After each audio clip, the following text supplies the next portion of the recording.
English snacks.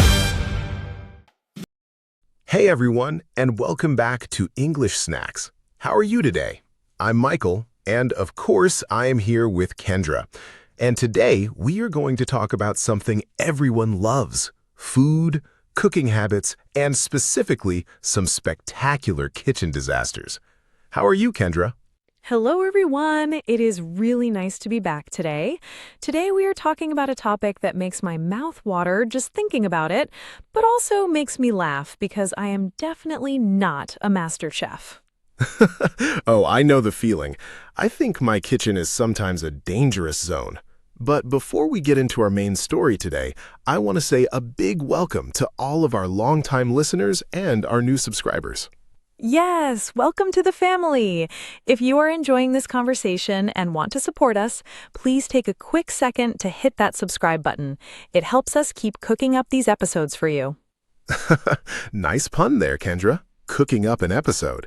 That is actually a great casual phrasal verb to start with. To cook something up means to prepare or invent something, like a plan, a story, or a podcast episode. Exactly. But let's talk about real cooking. Michael, how often do you actually cook at home? Or are you a person who orders delivery every single night? I try to cook at least 4 times a week. I like to think I'm healthy, But honestly, my recipes are usually very simple. Rice, chicken, vegetables. Nothing fancy. What about you? Are you a gourmet chef in hiding? Oh, absolutely. I am a Michelin star chef in my dreams. But in reality, I love trying new things, which brings me to what happened to me last night, Michael. It was an absolute catastrophe. Oh no! What did you do? Did you burn down the house? Not quite, but almost. I tried to make a souffle from scratch last night. It turned out to be a total disaster. A souffle? Wow, you are brave. A souffle is one of the hardest French desserts to make because it has to rise perfectly in the oven. But wait, you said you made it from scratch. Let's pause right here because our listeners absolutely need to know this phrase. Yes, let's break it down. When you make food from scratch, it means you create it from the very beginning using basic raw ingredients. You don't use a box mix, you don't use pre-made sauces, and you don't buy anything frozen. Right. For example, if you buy flour, sugar, and eggs to make a cake, you are making it from scratch. But if you buy a box of cake mix from the supermarket and just add water, that is not from scratch. Can we use this phrase outside of the kitchen too, Kendra? Yes, you absolutely can. It is a very versatile idiom. For example, if an entrepreneur builds a business with no money and no previous blueprint, they built the business from scratch. Or if you delete your essay because it was bad and start over, you start from scratch. Incredible phrase. Everyone listening, try to think of something you built or made from scratch.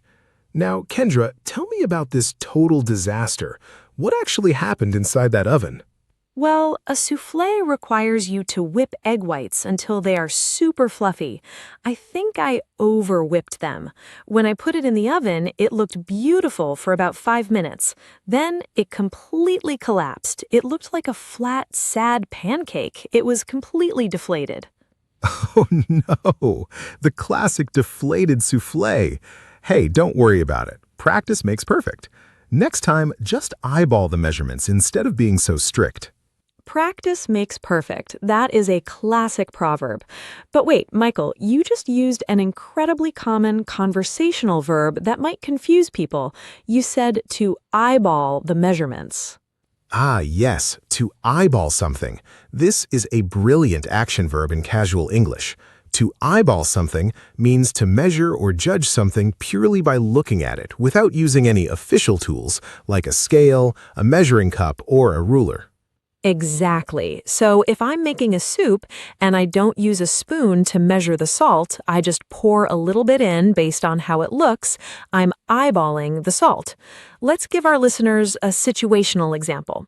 Imagine you're putting furniture in your room. Michael, how would you use eyeball there? Good question. I could say, I didn't use a measuring tape to see if the sofa would fit against the wall. I just eyeballed it. It means I guessed the size using my eyes. It's very common in daily life. Well, Michael, I have to disagree with your advice for the souffle, though. You told me to eyeball the measurements, but baking is a science. If you eyeball measurements in baking, a disaster is almost guaranteed. You're totally right. My mistake. In baking, you have to be precise. But in general cooking, like making a pasta sauce or frying some vegetables, eyeballing is the way to go. It makes you feel like a real chef just tossing things into the pan. Tossing things into the pan, yes. Let's talk about that word toss. In a kitchen context, to toss something means to throw something lightly or casually, like tossing a salad, which means mixing the ingredients together gently. Yes, it sounds much more natural than saying, I dropped the onions into the pan. You toss the onions in. It gives a sense of ease and comfort with cooking. What about you, listeners? Are you a strict recipe follower who measures every single gram, or do you prefer to just eyeball everything? Please write your answer in the comments. We love discovering your cooking styles. I really hope we have some chaotic cooks in the comments who just eyeball everything like you do, Michael. It would make me feel better about my kitchen chaotic energy. Speaking of kitchen energy, let's look at the grammar of how we talk about these situations. Kendra, when you told your story, you said it turned out to be a total disaster. Can we look at that phrasal verb, turn out? Oh, I love this grammar point. Turn out is used to describe the final result of a situation, especially when it is unexpected. For example, the weather was cloudy this morning, but it turned out to be a beautiful day. Exactly. Or, I thought the English exam would be really difficult, but it turned out to be quite easy. It connects an expectation to the actual reality. In your case, you expected a beautiful French dessert, but it turned out to be a flat mess. A total mess. But you know what? We still ate it. It tasted like sweet, sugary eggs, but we didn't let it go to waste. Hey, that is the spirit. To go to waste. That means to be thrown away without being used or enjoyed. We hate wasting food, so eating a failed souffle is completely acceptable. Definitely. But you know, this whole situation made me think about how similar cooking is to learning a language. Oh? How so? Connect the dots for me, Kendra. Well, think about it. When you first start learning to cook, you follow a recipe line by line very strictly because you're afraid of making a mistake. You measure everything.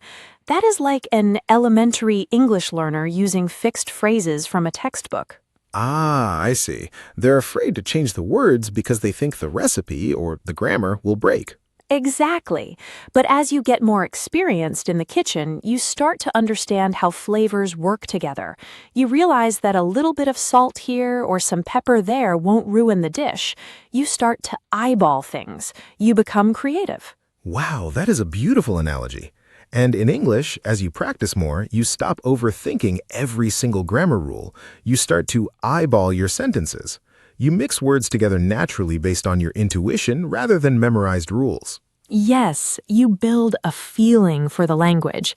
But to get to that level, you have to survive a few kitchen disasters. You have to make some mistakes, burn some metaphorical toast, and cook a few flat soufflés. That is so inspiring, Kendra. Seriously, everyone listening, if you speak English and make a mistake, it's just a cooking fail. It doesn't mean you're a bad person, and it doesn't mean you can't eat the food. It just means you're learning the recipe of the language. Exactly. And hey, even professional chefs burn things sometimes. It's just part of the process. You know, talking about all this food is making me incredibly hungry. Let's do a quick vocabulary review for our snacks family so they can take home these fresh words we served today. Yes, let's wrap these up into nice bite-sized snacks. First, we had the phrase from scratch. Remember, this means making something from the very beginning using raw materials or basic ingredients. Second, we learned the casual verb to eyeball. This means to estimate, judge, or measure something visually without using any tools. You just use your eyes. Third, we looked at the phrasal verb turn out, which describes the final, sometimes unexpected result of a situation or event. And finally, we had the proverb, practice makes perfect. The more you do something, the better you'll become at it, whether that's baking a difficult French pastry or speaking natural, fluent English. Perfect summary, Michael. Well, everyone, that brings us to the end of today's menu on English snacks. Thank you so much for sitting at our table today. Yes, thank you, everyone. Don't forget to like, subscribe, and leave your kitchen disaster stories in the comments below. We'll see you in the next episode for more English conversations. Bye-bye. Goodbye, everyone. Happy cooking and happy learning.